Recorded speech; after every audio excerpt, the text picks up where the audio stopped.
Empaths and relational disorder or relational illness, depending on how you want to look at it.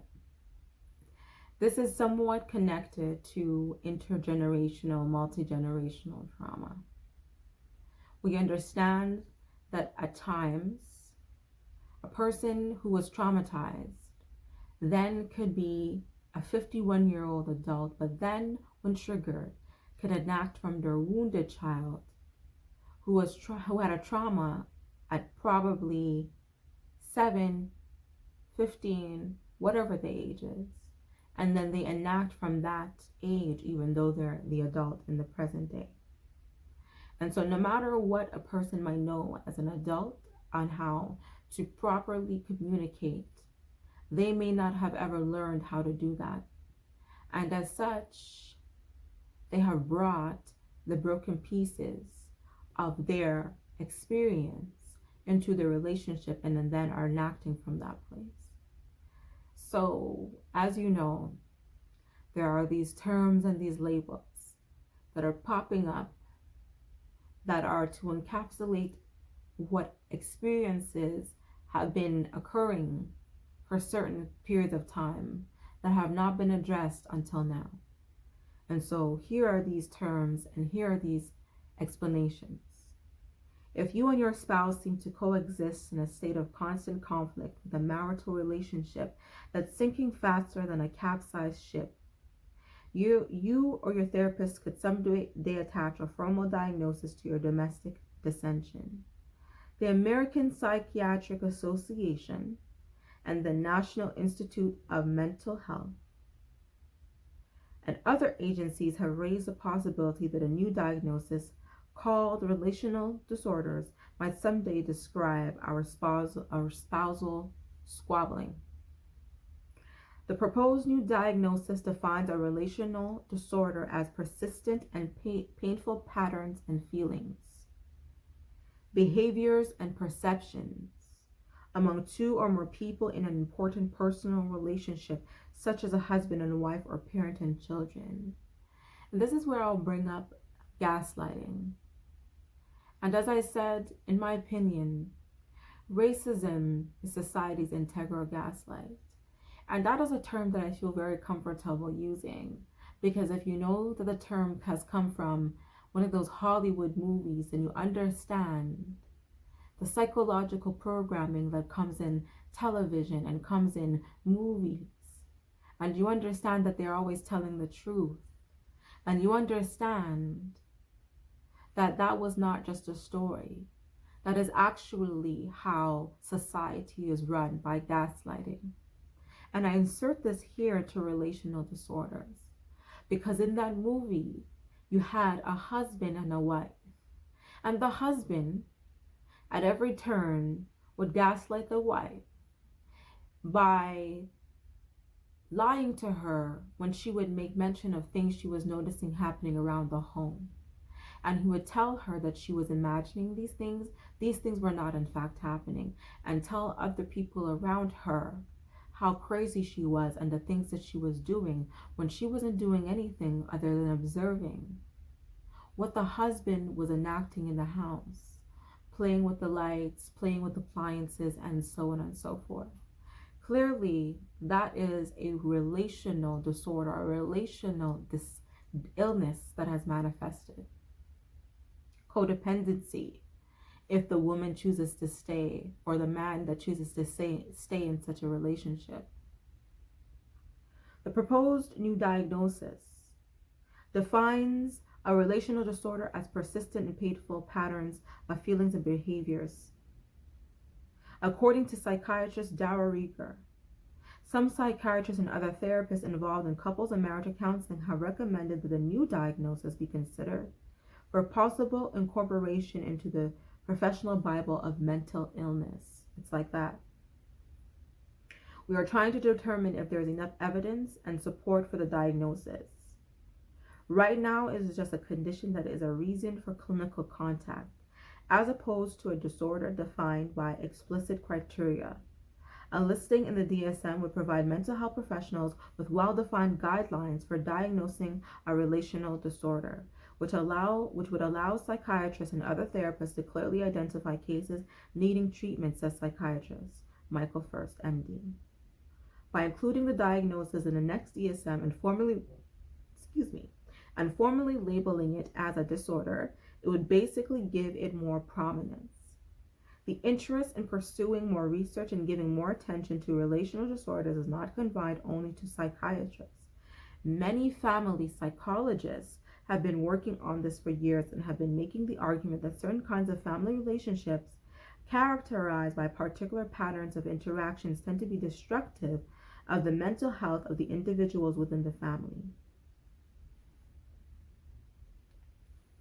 Okay, so I wanted to pause it there because, as you know, I've done a few videos to give context to how the mind can be disordered and how we can then play that off.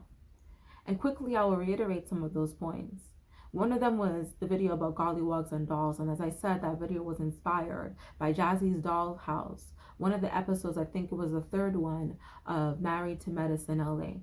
And the women were discussing how dolls have the images and have the power to shape and to shift the mentality of little girls into adulthood.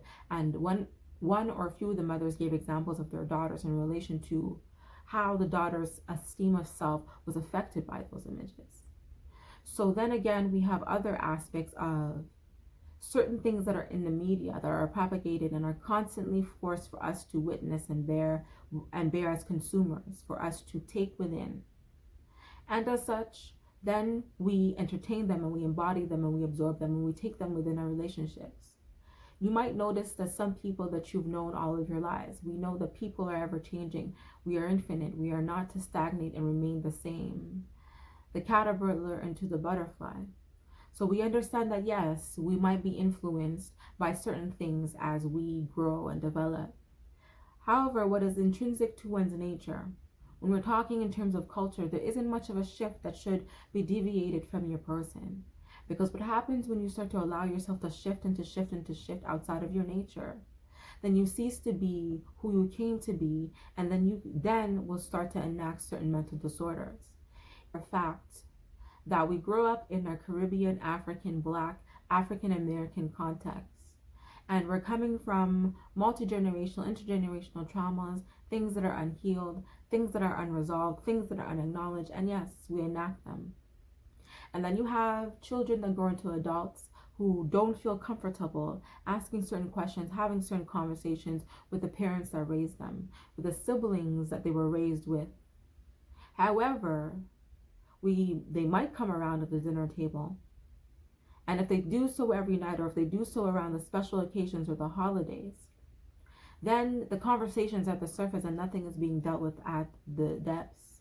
And those in the family who have been abused one way or the other, whether in the family or outside of the family, are not finding a safe place within their home, within their community, in order for them to have certain conversations. And also, certain conversations can be had, and then they're made fun of. Then they're put down. Then they're castigated and relegated to being less than, or not being a man, not being a woman, because they are expressing from their broken place. And when we understand and we return to tradition, these things are resolved as the collective is responsible for the self and for the whole. So when one aspect of the tree is broken, the whole tree experiences the expenditure. And so when I think about relational disorder and illness, whether we want to give it a name or term or not, I see the clear dysfunction that is enacting throughout our people and how we respond. And I know what kind of person I used to be when I was in the dark about the things that I did not even know were affecting me as a woman. I did not realize that I had unresolved pain and hurts. I did not realize that I needed a certain medicine that can only be found in nature to restore the aspects of myself. And as such, now that I'm on this journey and I'm finding like minds, this is the purpose of these videos, to illuminate within ourselves that there are psychiatrists, there are psychologists, there are scholars and there are authors. There is all kinds of information that is out there for all of us to access and all of us to take into accountability how we're going to heal for ourselves and for the generations to come. We're responsible for teaching the generations what we do not know, what we did not learn. Instead of perpetuating the constant lies and the veil that has been put upon our eyes. We need to reflect on the rituals that we participate in, physically the things that are not dealt with and that are repeating out in the world to our children, to our men and our women. That they're unaddressed, and some of us are afraid to call out what it is. It is called white fragility. It is called racism. And then we adopt that and then perpetuate colorism among us ourselves. These things are intrinsic to our relational disorders. I think at this point I've read over and over Dr. Imani J. Walker's Racial Battle Syndrome. The micro and macro aggressions that we face, these are intrinsic to what we choose not to discuss. And in returning to our collective work, this is how we as a people can heal thyself.